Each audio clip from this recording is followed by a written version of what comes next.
So hey guys, good morning, welcome to my channel a new blog. তোমরা সবাই কেমন আছো? আশা করছি সবাই ভালো আছো, আর আমিও ভালো আছি।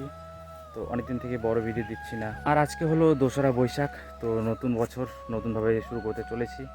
আর নতুন বছর যেহেতু নতুনভাবে শুরু করতে চলেছি, তো একজন মহান ব্যক্তির আশীর্বাদ নিয়ে আমি এই বছরটা শুরু করতে চলেছি। তো ভাই, তার আশীর্বাদটা নেওয়ার আগে আমার জুতোগুলো খুলতে হবে, ঠিক আছে? তো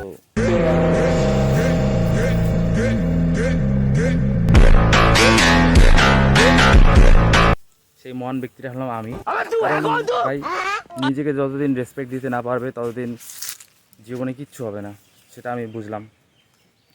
আর নিজেকে ভালোবাসতে শেখো, নিজের প্রতি কনফিডেন্স আনো, সব কিছু নিজের প্রতি আনো, নিজেকে ভালোবাসো, নিজেকে খুশি রাখো। নিজের জন্য যা কিছু করবে সব নিজের জন্য।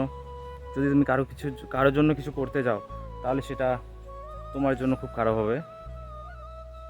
সেটা আমি এক্সপিরিয়েন্স করে বলছি।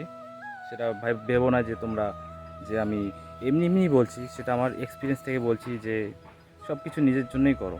আর অনেক দিন পর যেহেতু কথা বলছি না, তার জন্য একটু কনফিডেন্সটা লো হচ্ছে আমার।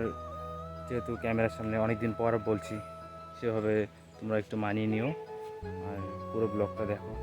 আর দেখো, আমি জানি যে মানুষের জীবনে আপ ডাউন সেটা হয়, কিন্তু আমার জীবনটা এভাবেই চলছে যে আমার জীবনের গ্রাফটা এক লেভেল হয়ে আছে, শুধু ডাউন। ঠিক আছে, জানি না কবে কী হবে। তো হাল ছাড়ছি না, আশায় আছি। বলে না যে আশায় বাঁচে চাষা। তো আমার কথাগুলো একটু হয়তো অন্যরকম তোমরা শুনতে পারবে, যে একটু নার্ভাসনেস লাগছে। তো চলো